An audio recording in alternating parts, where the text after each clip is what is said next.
De quelle action sous-jacente, de quel produit de bourse vous avez choisi de nous parler ce matin, Christophe?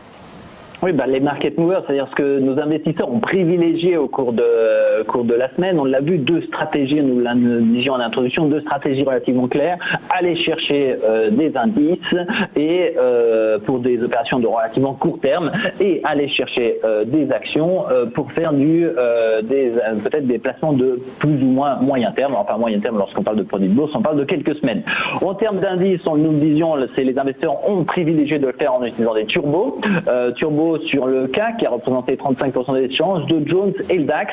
Alors on assiste à peut-être un renversement de la situation qui s'était stabilisée dans les 2 derniers mois, puisque nous étions habitués à voir les 2 principaux indices européens, c'est-à-dire le CAC et le DAX, plus les 3 indices américains en tête du tableau. Là c'est changé, ça change, puisque on va aller aussi dans ces stratégies chercher des alternatives, notamment nous en parlions la semaine dernière avec l'or, donc l'or qui a représenté 3,5% des échanges. C'est vrai qu'on a une belle performance sur le métal jaune et les investisseurs en produits de bourse vont la chercher, vont l'accueillir et ce principalement par le biais de turbo illimité baisse qui me concentre d'avoir effectivement une évolution dans le temps avec sur le métal jaune sans devoir mobiliser un capital trop important et de diversifier mon portefeuille.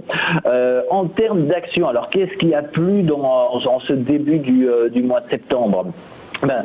Très concrètement, nos investisseurs, naturellement, et c'est une action qui est déjà en tête du tableau depuis quelques semaines. Casino qui est toujours là. Et après, on va aller vraiment faire un stock picking. On a une difficulté on ne va pas se positionner sur le secteur, mais plus des histoires liées à une action, à une situation graphique, c'est déjà une action. Euramet qui se positionne en 5e position des actions les plus utilisées par les investisseurs en produits de bourse. Donc Euramet qui depuis la mi-août est toujours dans le haut du tableau. Kering, là c'est un evergreen.